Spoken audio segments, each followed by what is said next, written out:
Se sa të njoh krijuesin, aty vjen përmbushja, aty vjen gjithë kuptimi i jetës. A ka dalë aty Sion? Jemi duke parë tek Romakët. Edhe Romakët është një libër që është shkruar në Bibël. Shumë interesante është, ka shumë, kisha qef ta përmendja këtë gjë. Ka shumë njerëz që pretendojnë që kanë shkruar diçka të ardhur nga Perëndia. Ka shumë libra që pretendojnë se kanë ardhur nga Perëndia. Por në fakt nëse keni parasysh ekziston një kritik letrare që quhet. Edhe ideja është për ta kuptuar pak, po mirë që ky libër përmend që është nga Perëndia. Por a kemi mundësi që ta kritikojmë, për ta vënë pak në stolin e të akuzuarve, për ta parë që vërtet nëse ky libër qëndron asaj që i thot, apo ta marrim shablon sepse ai thot që është nga Perëndia, kështu është. Në fakt çfarë bën Biblën shumë interesante, ndryshe nga çdo libër tjetër që pretendohet, sepse çdo libër tjetër ju dha një person, ju mor nga një person, vini re një gjë shumë interesante për Biblën. Bibla është shkruar, është dashur të shkruhet gjithë Bibla për një periudhë 1500 vjeçare. 40 autor është shkruar në 3 gjuhë, në ebraisht, aramaisht dhe në greqishtën e vjetër, në 3 kontinente, Europë, Azi, Afrikë, dhe gjitha ka një temë. Kush mund të mbikëqyr një punë të tillë për 1500 vjet të shkruar, të mbikëqyr çdo detaj të asaj pune, të shkruar në atë kohë, në 3 kontinente, 40 autor, 1500 vjet dhe një temë. Në fakt nëse të vendosësh çdo libër që pretendon se është fetar, që ardhur nga Perëndia, në bankën e të akuzuarve, do të shohësh që Bibla bën një diferencë shumë të madhe. Dhe gjëra e dytë që kisha qef që thoja është që çdo libër tjetër ka marrë prej Biblës. Çdo libër tjetër është ushqyer nga Bibla. Kurse Bibla qëndron si stoike në vendin e vet, shekullor, të shkruar tashmë, të ardhur, të dokumentuar prej së larti. Kjo e bën fjalën e Zotit mahnitse. Ka më mira dorëshkrime origjinale të periudhës së shkruar që kohë më parë. Edhe teksa e studion, sidomos kur e studion Biblën në gjuhën origjinale, shtangesh nga mënyra se si flitet aty, shtangesh nga kthjelltësia dhe thellësia e fjalës së mrekullueshme të Zotit. Romakët është nga letrat në fakt që apostulli Paul ja drejtoi kishës që ishte në Rom në shekullin e parë. Dhe ai vetë nuk kishte qenë ende në Rom. Në fakt, apostulli Paul ka kaluar përmes Ilirisë, na thot po në këtë letër te Romakët 15-19, thot Pauli që ka kaluar nga Jeruzalemi deri në Iliri dhe ka shpallur ungjillin, deri në Trojetona dhe më pas ka shkuar më vonë në Rom. Por keni parasysh diçka, në këtë letër ai ju shpjegon gjithë ungjillin e Perëndisë, gjithë lajmin e mirë kishës që ishte në Rom. Kisha që ishte në Rom ishte ende në fillesat e saj, ishte ende nën persekutim në atë periudhë kohe, por shquhej për një besim të sinqert. Jo thjesht një besim sipërfaqësor, por një besim të sinqert, duke dashur fjalën e Zotit. Është dhe një shprehje tjetër që thot besimi vjen nga dëgjimi. Njerëzit thot besoj, por nuk e dëgjojnë. Interesante është që doja të përmendja edhe një shembull tjetër para se të hyjmë te Romakët. Ne të gjithë kemi shumë lehtë të themi unë besoj në Zotin. Por a je gati ti? Po marr një shembull këtu, le të themi Shefkiun.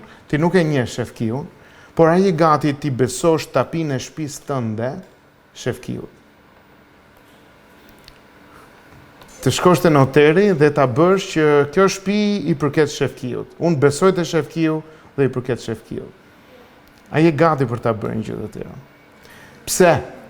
Sepse ti nuk e njeh Shefkiun dhe ke frikë ti besosh shtëpinë tënde sepse mund të ta marrësh Shefkiu. Po mirë, kaq të lehtë ke t'ja besosh jetën Zotit kur nuk e njeh se kush është? Ka shprehje që njerëzit thotë, po unë besoj në Zotin, ja besoj jetën time në Zotit. Po si mund t'ja besosh ti jetën Zotit kur nuk e njeh se kush është ky Perëndi? Kur nuk e ke idenë se çfarë është karakteri i tij dhe dëshira e tij. Kështu që mos u bëj pjesë e një turme, por ndalu pak dhe kupto pak kë po beson, kujt po i beson dhe kush është ky Perëndi që ti po i beson. Në këtë mënyrë do të rritet besimi. Nëse ti do të kalosh pak më shumë kohë me shefkiun, do ta njohësh shumë më mirë, ndoshta do të vi momenti që do t'ja besosh një gjë të tillë. Por kur një njeriu nuk i beson dot një gjë kaq të vogël sa shtëpia, po si mund t'ja besosh dot Perëndis kur nuk e njeh mirë karakterin e tij, gjithë shpirtin tënd? Prandaj fjala e Zotit na është dhënë për ta parë, për ta studiuar, për të thelluar dhe për të jetuar jetën, jo thjesht e kam lexuar një herë, por për të bazuar jetën. Kështu që pa humbur kohë, duke pasur të kontekst, le të kthehemi tek Romakët, kapitulli 8, vargjet 1 deri 4. Ne kemi bërë nga kapitulli i vargjet 1 deri 9, para 2 javësh, ju kthyem pak vargut 1 dhe sot do shohim pak nga vargu 1 deri 4. Pra Romakët, kapitulli 8, vargjet 1 deri 4. Dhe thot kështu autori: si rjedhim, tani nuk ka asnjë dënim për ata që janë në Krishtin Jezus, sepse ligji i frymës së jetës në Krishtin Jezus të çlirohej nga ligji i mëkatit dhe i vdekjes. Sepse çfarë është e pamundur për ligjin, në atë se ishte i dobët për shkak të mishit, Perëndia duke dërguar birin e vet në ngjashmëri mishi mëkatar dhe për mëkat e dënoi mëkatin në mish, që kërkesa e drejtë e ligjit të përmbushej në ne, të cilët nuk ecim sipas mishit, por sipas frymës. Kur e lexon kështu duket pak e komplikuar dhe çfarë po thot, dhe do ta shohim pak sepse një nga gjërat që kam qejf që të bëjmë ne zakonisht është nuk kemi ndonjë gjë tjetër përveç se të shohim varg për varg atë që fjala e Perëndis thot. Janë në fakt 4 karakteristika te ky pasazh, na tregon një realitet, na tregon arsyen se pse, na tregon rrugën dhe na tregon dhe rezultatin, dhe gjitha këto lidhen me ty, me jetën tënde, jo thjesht me ca njohuri diku, por bën fjalë për ty. Kështu që le të shohim pak realitetin se çfarë na thot ky pasazh. Tamam. Në fakt javën e kaluar pam vargun 1 që thot asnjë dënim. Keni parasysh si po thot, si rjedhim thot, nuk ka asnjë dënim për ata që janë në Krishtin Jezus. Pra, Bibla është një libër në fakt shumë dënues. Njerëzit mendojnë sikur Bibla është një libër, sikur të bën temena. Bibla nuk na bën temena. Fillon me një paralajmërim kur krijovi Adamin dhe Evën dhe morën dënimin kur ata nuk ju bindën, dhe fjala e Perëndis në librin e fundit na tregon për dënimin e racës njerëzore, na tregon gjithë historinë se çfarë do të ndodhë për ata që kanë hedhur poshtë të vërtetën e Perëndis. Dhe midis tyre, që prej fillimit deri në fund ka shumë deklarata dënuese.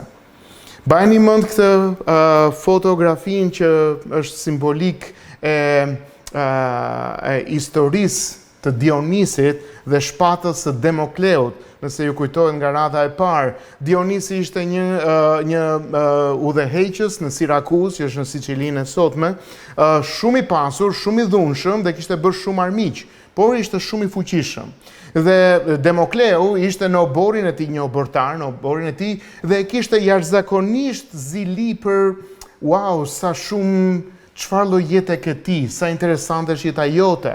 Edhe kishte këtë lloj marrëdhënie sa që mund të tregonte një gjë të tillë. Një ditë Dionisi i tha, do të luash ti rolin tim, do të luash ti rolin e jetës sime, dhe e ftoi në banketin e tij me çdo gjë të mirë përreth, me çdo gjë fantastike, dhe ky u kënaq, ky u shtang, derisa u mahnit, derisa për një çast ngriti kokën sipër dhe pa një shpatë gjigande të varur tek fija e bishtit të një kali, që rinte mbi të.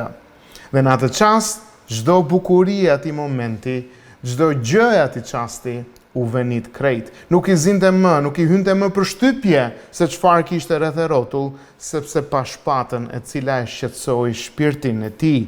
Në fakt njeriu jeton vazhdimisht në kërcënimin e gjykimit të Perëndis, dhe ky është një shembull interesant, pavarësisht se çfarë jete bën ti, të mirë apo jo, ekziston një shpatë mbi ty, që është shpata e gjykimit të Perëndis. Në gjendjen e tij të rënë, njeriu është në dënimin e Perëndis. Tek Gjoni, kapitulli 3 vargjet 19 thotë, dhe ky është dënimi. Drita erdhi në botë, e ka fjalën për Krishtin, dhe njerëzit deshën errësirën më tepër se dritën. Pra 3 arsye kisha qef që të tregoja sepse dënimi i Perëndis për njeriu është me të vërtet një dënim i drejtë. E para, nëse e mbani mend nga radha e kaluar, kur Adami mëkatoi, ne të gjithë mëkatuam. Kur Adami mëkatoi, Adami ishte përfaqësuesi ynë. Kur Adami mëkatoi, ne të gjithë mëkatuam. E mbani mend kanunin e Lekdukagjinit, tek një pjesë tek Neni 602 thotë kështu: gjakun e paguan shtëpia e burrit që e ka ba.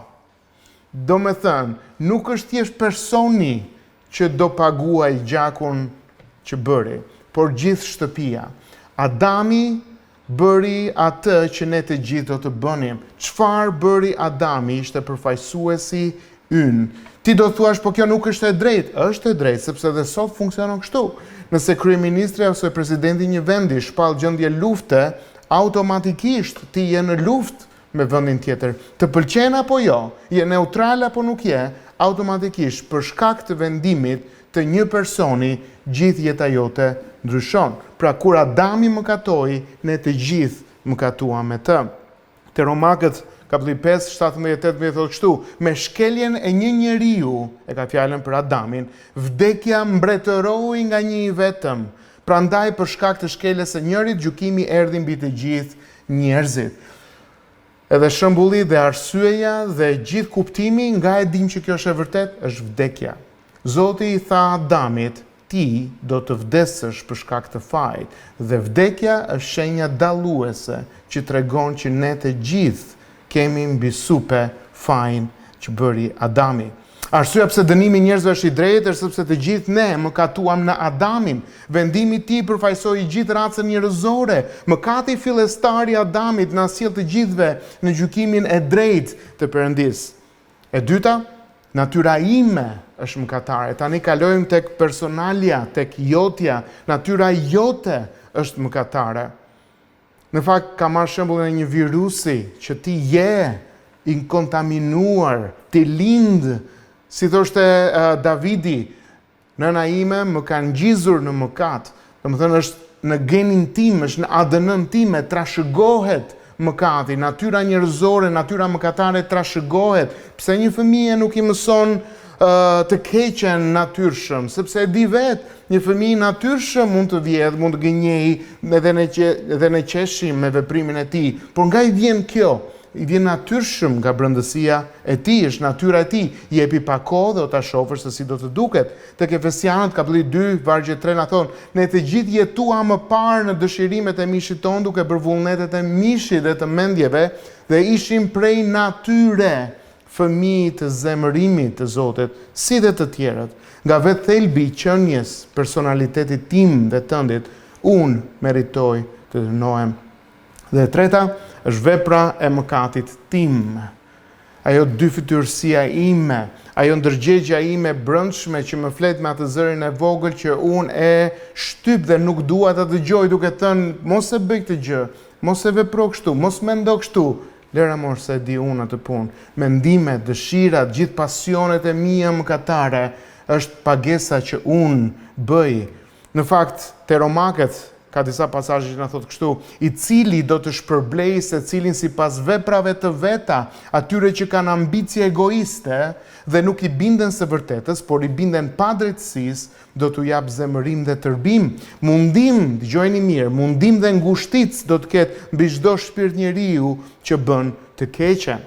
Pra gjykimi i Zotit mbi njeriu është i drejtë për shkak të mëkatit ton në Adamin, për shkak të natyrës son mëkatare të trashëguar dhe veprave të mëkatit që unë kryej. E gjithë raca njerëzore është e dënuar nga Perëndia, nuk ka asnjë mënyrë për të shpëtuar kësaj. Ne të gjithë jemi në zemërimin e drejtë të Perëndis. Ne të gjithë jetojmë me shpatën e Demokleut mbi supet tona.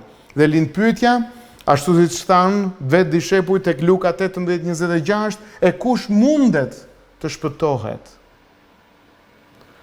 Dhe Jezusi u përgjigj atyre: ato që janë të pamundshme për njerëzit, janë të mundshme për Perëndin. Dënimi është mbi njerëzit, por ka një rrugë shpëtimi, ka vetëm një rrugë shpëtimi për ata që pendohen dhe besojnë në Zotin Jezu Krisht për shpëtimin e shpirtit të tyre. Dhe të gjoni 3, 16 dhe 17 dhe 18 të kështu, sepse Perëndia nuk e dërgoi birin në botë që të gjykojë botën, por që bota të gjykohet, por që bota të shpëtohet nëpërmjet tij. Ai që beson në të nuk gjykohet, por ai që nuk beson në Krishtin, e ka fjalën, tashmë është gjykuar, sepse nuk ka besuar në emrin e të vetmit bir të Perëndisë. Vini re, ai që beson në të nuk gjykohet, por ai që nuk beson tashmë është gjykuar. Si rrjedhim, tani thot Bibla, nuk ka asnjë dënim për ata që janë në Krishtin Jezus, te Romakët 8 kapitulli i parë. Pra, vetëm ata që janë në Krishtin Jezus. Dhe nëse mbani mend nga hera e kaluar, u mora shembullin e arkës së Noeut, ku Zoti kërkoi Noeut që të ndërtonte një ark dhe vetëm personat që do të futeshin atë ark do të shpëtonin zemërimit dënues të Perëndisë. Krishti është arka. Kushdo që beson në Krishtin shpëtohet. Kush nuk beson në Krishtin nuk do të shpëtohet. Këtë mesazh ka Bibla dhe ky është realiteti i madh i këtij seksioni. Asnjë dënim, jo një pjesë, por asnjë dënim për ata që janë në Krishtin. Krishti është rrufe pritësia për të marrë dënimin. Gjoni 5:24 thot, ai që dëgjon fjalën time dhe i beson atij që më dërgoi, ka jetë të përjetshme, thot Krishti, dhe nuk vjen në gjykim, por ka kaluar prej vdekjes në jetë. Ky është i vetmi përjashtim nga dënimi. Ai që dëgjon fjalën e Krishtit dhe i beson atij që e dërgoi, ka jetë të përjetshme.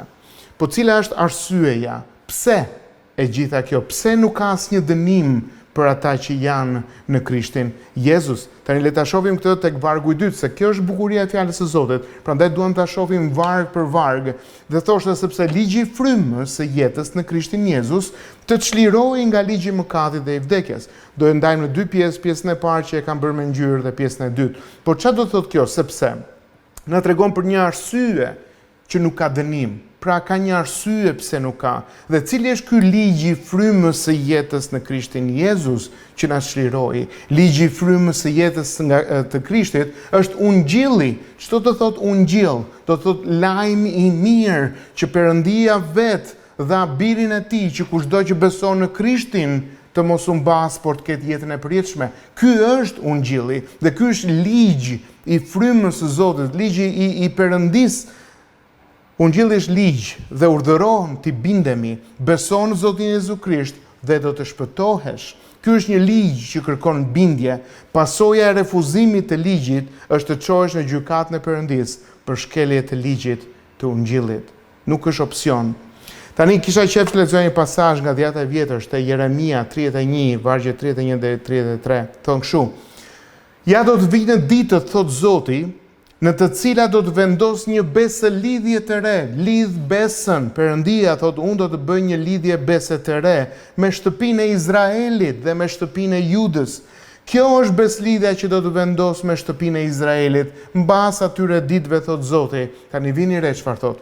Do të shtije, jo do t'i marrin, por Zoti do të bëjë që do të shtije ligjin tim, thot, në mendjen e tyre dhe do ta shkruaj mbi zemrën e tyre, dhe unë do t'jem Zoti i tyre dhe ata do t'jenë populli im. Beslidhja e re është një beslidhje e ligjeve të vendosura në zemër, jo vetëm jashtë në gur, por në zemër. Beslidhja e vjetër ishte beslidhja e të shkruarit të ligjeve në gur. Beslidhja e re është beslidhja e të shkruarit të ligjeve në zemrën e njeriut. Njerëzit do të jenë të dënuar për në ferë sepse kanë thyer ligjin e Perëndisë. Jo vetëm ligjin e shkruar në malin Sinai, jo vetëm ligjin moral, por dhe ligjin e ungjillit. Vetë ungjilli është ligj që kërkon bindje. Beslidhja e re është një sër ligjesh që Perëndia me anë të ungjillit mbjell në zemër, dhe bindja është një shenjë e një besimtari.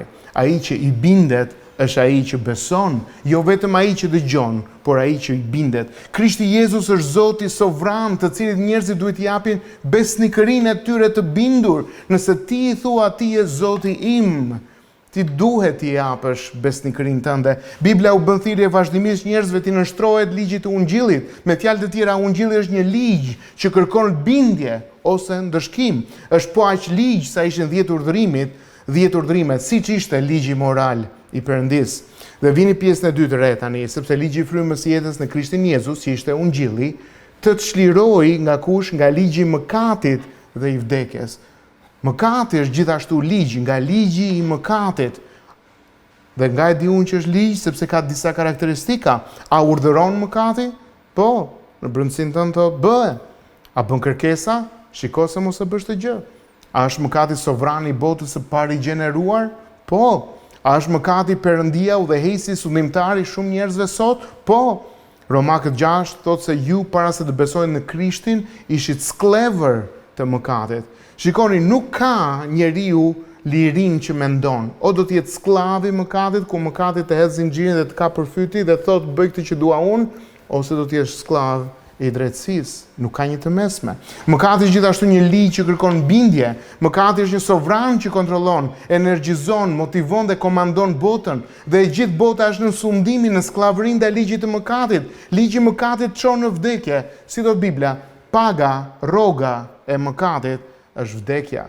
Ti bën një punë dhe në fund të muajit merr rrogën. Ti jeton jetën dhe në fund të muajit, në fund të jetës, në fund të kohës do marrësh pagën. Dhe Bibla thot paga e mëkatit nuk e merr për njerësh, por ta marrësh në fund është vdekja.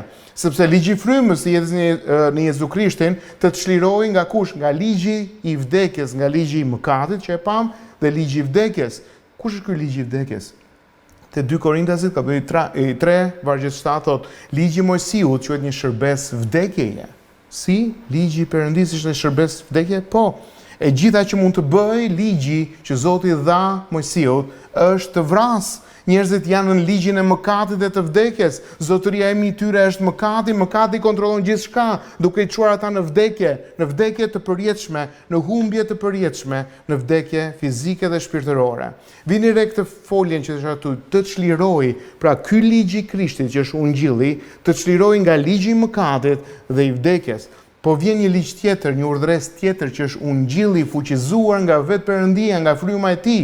Dhe kur një person beson, ai çlirohet nga ligji i mëkatit dhe i vdekjes. Kur ti pendohesh, ti çlirohesh. Dhe Bibla na merr një shembull, një grua është e lidhur me një burr, thotë, sa kohë që ai rron, në momentin që ai burr vdes, ajo grua është e lirë nga ai burr. Dhe është e lirë të martohet, thotë Bibla, me një burr tjetër. Dhe ideja ishte që kur ti je në ligjin e skllavërisë, në moment që ti beson, ti vdes shpirtërisht me Krishtin për të ringjallur me të në Krishtin shpirtërisht. Në këtë mënyrë ti jeton në ligjin e frymës, që është ungjilli. Ligji i mëkatit mund të na dënojë, ligji i mëkatit mund të provokojë mëkatin, mund të nxjisë mëkatin, por ligji i Perëndisë, ligji i ungjillit të jep jetën. Ligji i mëkatit mund të sjellë gjykim mbi ne, por nuk mund të na jap jetë. Nuk mund na bëj të gjallë. Ligji që Zoti dha 10 urdhërimet. Mos vri, mos gënje, mos vidh dhe të gjitha këto pjesë të tjera, çfarë mund të bëjnë këto? Thjesht do të dënojnë, nuk të shpëtojnë. Këto janë vetëm si analiza që tregon gjendjen tënde reale. Analiza nuk të shpëton, analiza konstaton. Ligji i Perëndisë konstaton që ti ke problem, vetëm ligji i frymës në Jezu Krishtin mund ta bëj këtë gjë, mund t'i jap jetë. Kjo është arsye pse njerëzit që i përmbajnë ligjit të vjetër, në beslidhjen e vjetër larg Krishtit, janë të dënuar dhe të mallkuar përgjithmonë, dhe ata që besojnë në ungjillin janë të lirë.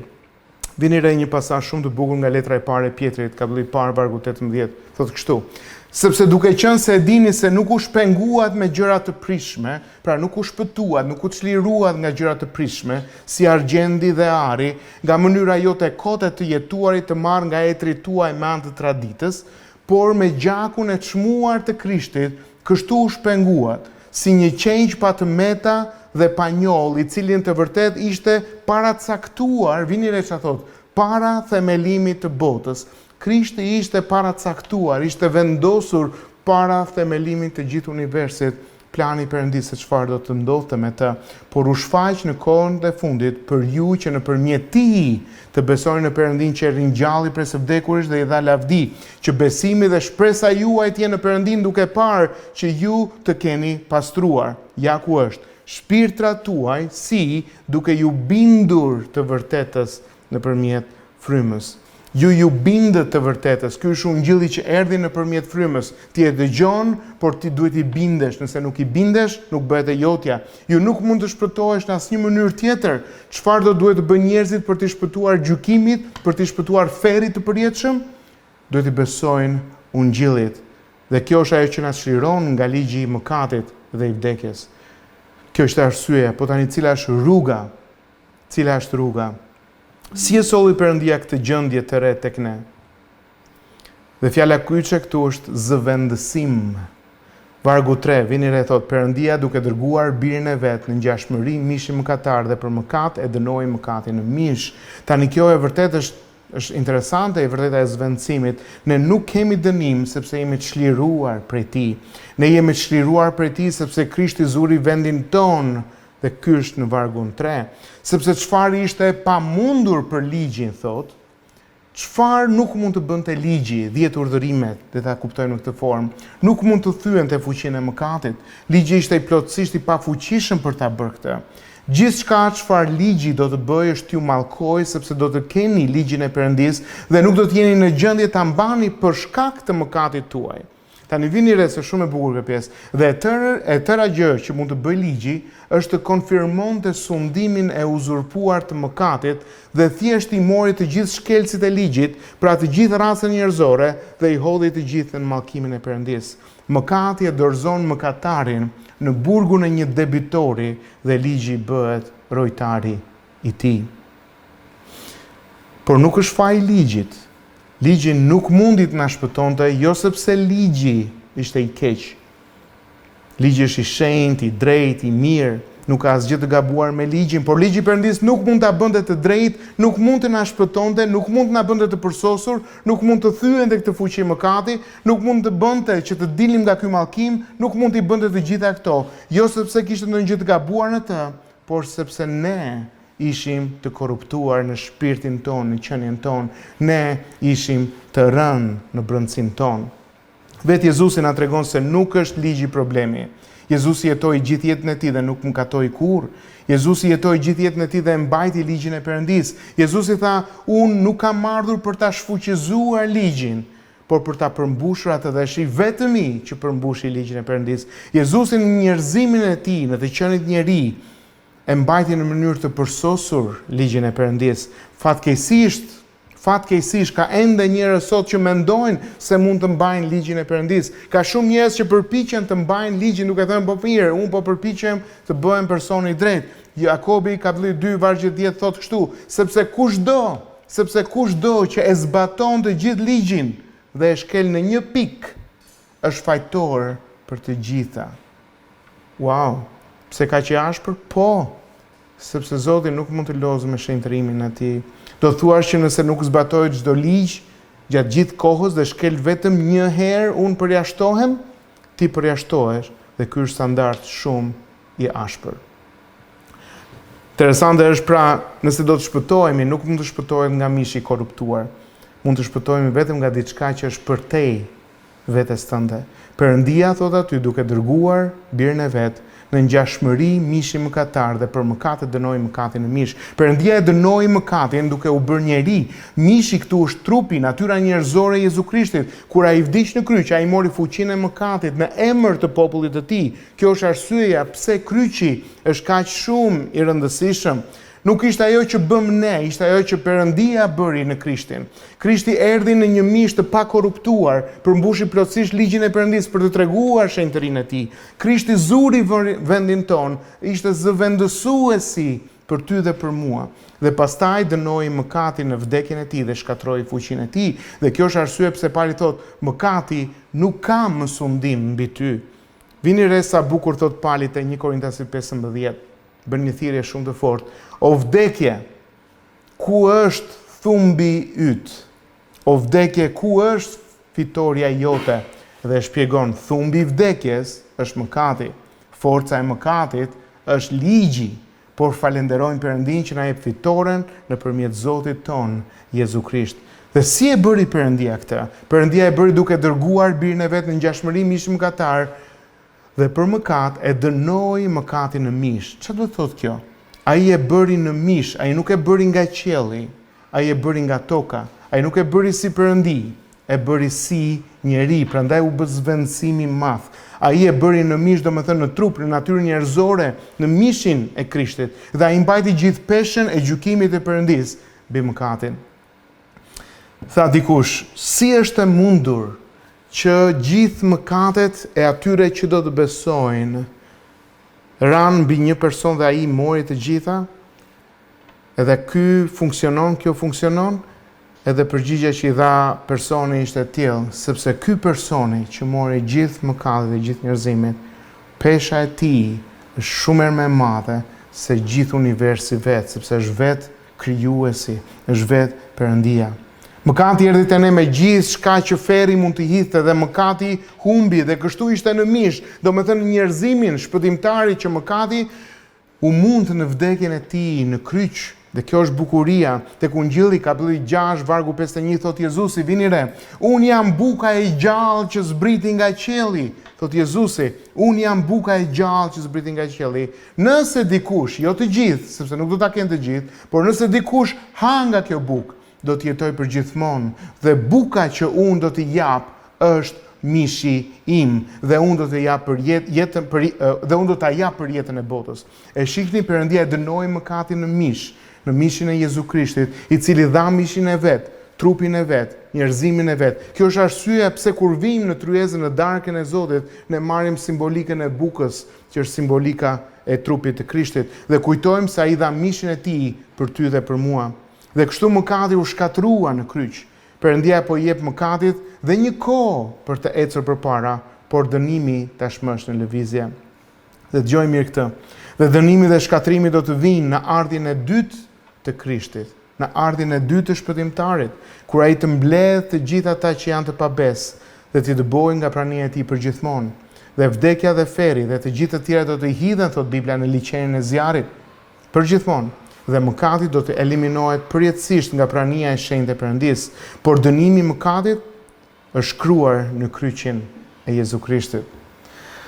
Tek Isaia është një pasazh shumë i fortë. Në fakt Isaia quhet ndryshe Ungjilli i pestë.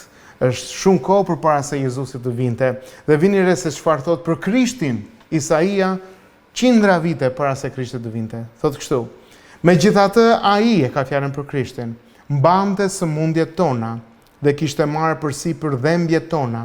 Por ne e konsideronim të goditur, të rrahur nga Perëndia dhe të përulur, por ai u tejshpua për shkak të shkeljeve tona, u shtyp për paudhësitë tona, ndërshkimi për të cilin kemi paqen është mbi të dhe për shkak të burratave të tij ne jemi shëruar. Ne të gjithë endeshim, thot Bibla, si dele, secili prej nesh ndiqte rrugën e vet, dhe Zoti bëri që të bjerë mbi të paudhësia e ne të gjithëve.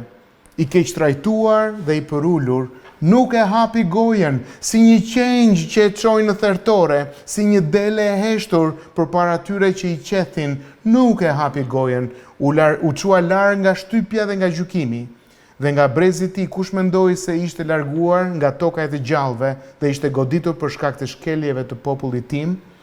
Kishin caktuar ta varrosnin bashkë me të pabesët, por kur vdiq e vunë me të pasurin, sepse nuk ishte kryer as dhunë dhe nuk ishte pasur asnjë mashtrim në gojën e tij. Dhe vini re vargun e fundit. Por i pëlqeu Zotit ta rrihte dhe ta bënte të vuante, duke ofruar jetën e tij si flijim për mëkatin. Ai do të shikoj pasardhës, ata që do të besojnë ka fjalën, do të zjas ditët e tij dhe vullneti i Zotit do të ketë mbarësi në duart e tij. Gjoni thoi, ja qengji Perëndis që heq mëkatin e botës kur pa Krishtin. Në kryq Zoti e dënoi mëkatin, ndëshkoi atë me një ndëshkim hyjnor. Jezusi u zvendësua në vendin tënd dhe në vendin tim. Perëndia duke dërguar birin e vet në ngjashmëri mishi mëkatar dhe për mëkatin dënoi mëkatin e mish. Tani kjo fraza kur thot duke dërguar birin e vet është thelbi dhe zemra e Ungjillit, sepse na thot se Jezu Krishti nuk është thjesht një njeri, ai është biri i vet Perëndis, i dërguar nga Perëndia. Te Gjoni 1:14 vini re sa bukur e thot, fjala u bë mish, dhe para kësaj thot kështu, në fillim ishte fjala. Fjala ishte pranë Perëndis dhe fjala ishte Perëndi. Dhe më vonë na thot fjala u bë mish dhe banoi ndër ne dhe ne pam lavdinë e tij.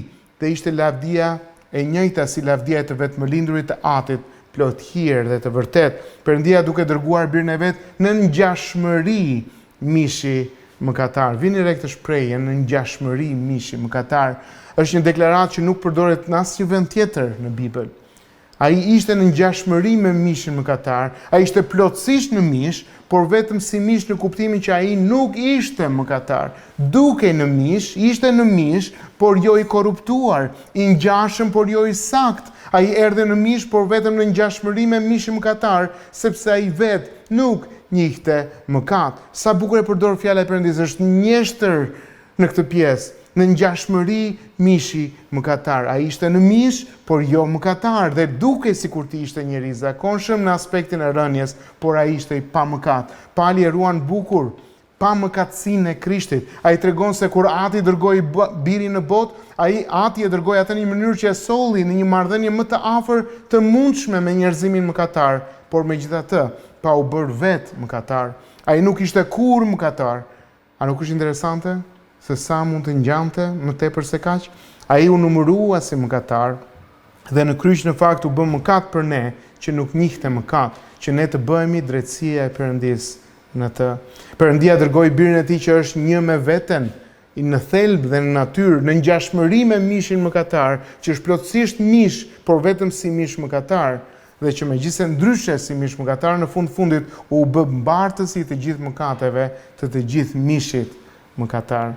Ai nuk erdhi për të qenë një shembull i mirë. Njerëzit thonë Jezusi ishte një shembull i mirë, ishte një person i mirë. Nuk erdhi për të na treguar se çfarë do thotë dashuria, megjithëse i bëri patjetër këto të dyja.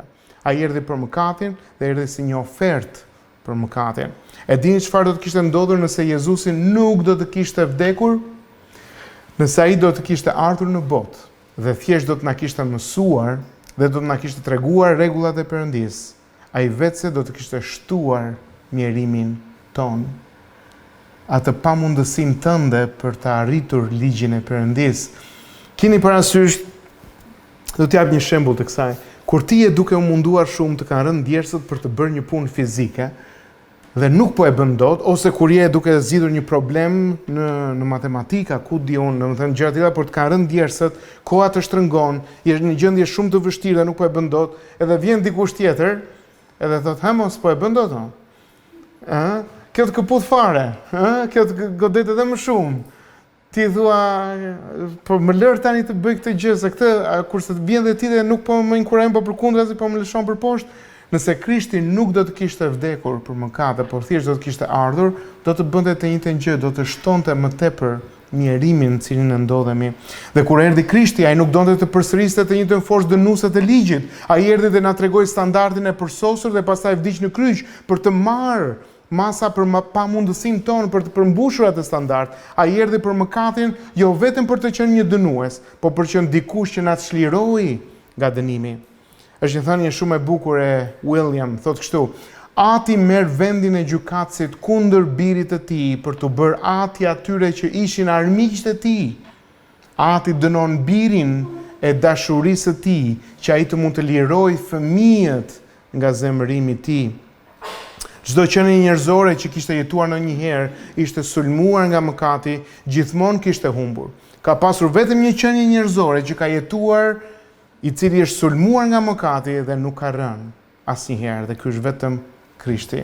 Mëkati e takoi atë, e sprovoi atë, dhe mëkati u mund plotësisht prej tij. Prandaj mëkati u detyrua t'ia linte supremacinë e tij në mishin fitues, dhe për këtë arsye Krishti u bë sovrani mbi mëkatin. Dhe çdo të thotë kjo thjesht do të thotë që ju në Krishtin mund të përjetoni të njëjtën fuqi me të cilën ai e mundi mëkatin në jetën e tij për të mposhtur mëkatin në jetën tuaj. Dhe cili është rezultati i gjithë kësaj? Vargu i fundit thoshte që kërkesa e drejtë e ligjit të përmbushej në ne, të cilët nuk ecim sipas mishit, por sipas frymës. Kjo do të thotë shenjtëri. Tani që Krishti jeton në mua dhe tani që unë jam në Krishtin dhe kam në dispozicion fuqinë e tij dhe frymën e tij të shenjtë në të cilin eci, është e mundur tani që standardet morale të ligjit të Perëndisë të mund të përmbushen në mua. Perëndia dëshiron të prodhoj ligjin e tij të drejtë në ju, dhe ai nuk mund ta bëj këtë derisa të shpëtohesh. Ju nuk u shpëtuat për të bërë çfarë të doni. Ju u shpëtuat në mënyrë që Perëndia të mund të vendoste në ju frymën e tij dhe t'ju mundësoj të përmbushni ligjin. Jeni shpenguar për herë të parë në jetën tuaj për të bërë të drejtën. Perëndia dëshiron të riprodhojë në ju standardin e tij të shenjtë, ta riprodhoj, ta shumëfishoj. Nuk është se kam arritur për sosmërinë, por është se shoh në jetën time frekuencën në rënje të mëkatit dhe frekuencën në rritje të drejtësisë. Dhe kjo është për shkak, për të më dhënë mua gëzim, që kërkesa e drejtë e ligjit të përmbushej në ne të cilët nuk ecim sipas mishit, por sipas frymës. Kjo është një deklaratë, ky është një fakt real. Ata prej nesh që janë shpenguar, janë ata që kanë hyrë në sferën e këtij fakti. Nëse prirja e jetës tënde nuk është drejt gjërave të frymës, ti nuk je i krishterë. Mateu 5:48 thot Jezusi, jini të përsosur, ashtu siç është i përsosur Ati juaj në qiell. Asgjë nuk është më afër zemrës së Perëndis se sa përsosmëria e tij morale. Dhe ai dëshiron këtë për krijesat e tij, dhe ai dëshiron një popull që janë të shenjtë para tij. Vini re pak çfarë është shumë interesante. Kur ti shpëtohesh, nuk shpëtohesh thjesht për veten tënde, është për të pasqyruar shenjtërinë, përsosmërinë e Perëndis. Hebrejt thotë ndiqni shenjtërinë, qepjuni shenjtërisë është në origjinal, pa të cilin askush nuk do ta shoh Zotin.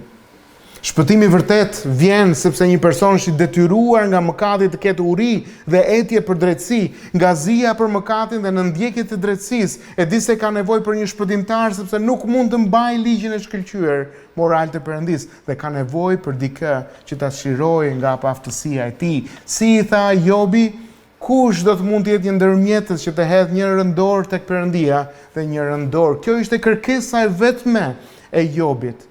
Kjo ishte gjithë maja e kërkesës së Jobit, paqëtimi me Perëndin. Kur mëkati largohet nga gjykata e Perëndis dhe ka marrë drejtsinë e pastër të Perëndis me një falje për mëkatin nëpërmjet sakrificës së Krishtit, Perëndia nuk ka mbaruar këtu. Ai ka marrë një falje për mëkatin, por ndërsa del nga dera e gjykatës, Perëndia i jep atij kodin e jetës, pasuordin e jetës dhe thot: "Tani edhe ju keni në ju frymën e Perëndis, fuqia e të cilit do t'ju mundësoj të përmbushësh atë kod. Kur ti bëhesh besimtar, nëse je besimtar në Krishtin, ti do të jetosh dhe synimi i jetës tënde është që të nderosh emrin e Zotit me mendime, me dëshirat, me veprimet. Që kërkesa e drejtë e ligjit të përmbushej në ne të cilët nuk ecim sipas mishit, por sipas frymës." Dhe pjesa e fundit fare është: mishi është aty, por nuk është më fokusi. Fryma është, dhe ndërsa i bindemi frymës së Zotit, e gjejmë veten duke përmbushur ligjin e Perëndis. Kjo është betejë e një të krishteri. Nuk është thjesht për të jetuar ca ditë më tepër. Betejë e një të krishteri është sot si të nderoj emrin e Krishtit. Dhe kjo është gjithë betejë e tij. I krishteri nuk është i lirë nga urdhërimet, ai është i lidhur prej tyre, tashmë është i motivuar prej tyre. Për ato janë vetëm bashkësia ëmbla dhe janë një skllavëri dashurie. Dhe ai është në gjendje për herë të parë t'i mbajë ato, sepse prirja e jetës së tij është drejt frymës së Zotit që është mbjell tek ai person. Çfarë dua të përmbledh me gjithë të pasazh që pam, është që pa Krishtin i është sigur dënimi nga Perëndia. Për shkak se ti je mëkatar, lind mëkatar, ke lindur në këtë shtëpinë e madhe të njerëzimit që është mëkatare. Prandaj ai që kupton si shpatën e Demokleut që ka mbi krye dhe nuk i bën më tërheqje çfarë ka përreth, por kërkon paqëtimin e madh me atë lart dhe ai bërtet për shpëtim. Dhe ai kërkon për shpëtim, dhe vetëm atëherë gjaku i Krishtit ka funksion, dhe vetëm atëherë gjaku i Krishtit shpëton. Zoti nuk është lypsari që të thotë: "Aman ore, hajde, të lutem, hajde, se jam shumë i vetmuar në përjetësi pa ty." Absolutisht jo. Zoti ka dhënë mundësinë e shpëtimit, je ti ai që duhet të vraposh për të Perëndia. Je ti ai që je mjerani që ke nevojë për shpëtimin e përjetshëm. Prandaj është serioze çështja e besimit. Të pakët janë ata që do të shpëtohen, sepse të pakët janë ata që kanë sy për të parë shpatën e Demokleut që është mbi kryet e tyre. Le të lutemi së bashku. O Atë, të falenderoj që na ke dhënë shpëtimin përmes Krishtit. Në gjendjen tonë të mjerueshme, secili prej nesh mund të bënte pak vrapim më tepër se tjetri, por kurrë nuk mund të arrijmë destinacionin e madh tëndin pa ndihmën tënde, pa Krishtin. Na mëso Zot që do ta shohim veten tonë me sytë e realitetit të Tu. Dhe të falenderojmë shumë, o Zot, që nuk ka asnjë dënim, prandaj është madhështore kjo shprehje, është kaq çliruese, nuk ka asnjë dënim për ata që janë në Krishtin. Na mëso Zot të vrapojmë për te Krishti, të pendohemi, të duam Krishtin. Zot na mësoj që gjërat përreth nesh të mos jenë vëmendja kryesore e jetës, por të jetë shpata dhe rruga për të shpëtuar kësaj që është mbi kryet tona. Na mëso Zot që të duam Krishtin për ata që janë të tut. Na mëso Zot që të nderojmë emrin e Krishtit. Dhe derisa do të vi dita që do të kthehemi, do të jemi përballë Teje, na mësoj që kohën e shtegëtimit tu në tokë do ta kalojmë duke të dashur Ty dhe duke qenë aroma jote. Në emrin e Jezusit unë lutem. Amen. Zoti të bekoj dhe bëth që fytyra e Tij të shkëlqejë mbi jetën tënde. Unë kisha qejf që ta mbyllim dhe me një këngë përpara se ta mbyllim takimin, kështu që mund të shohemi dhe është këngë e fundit.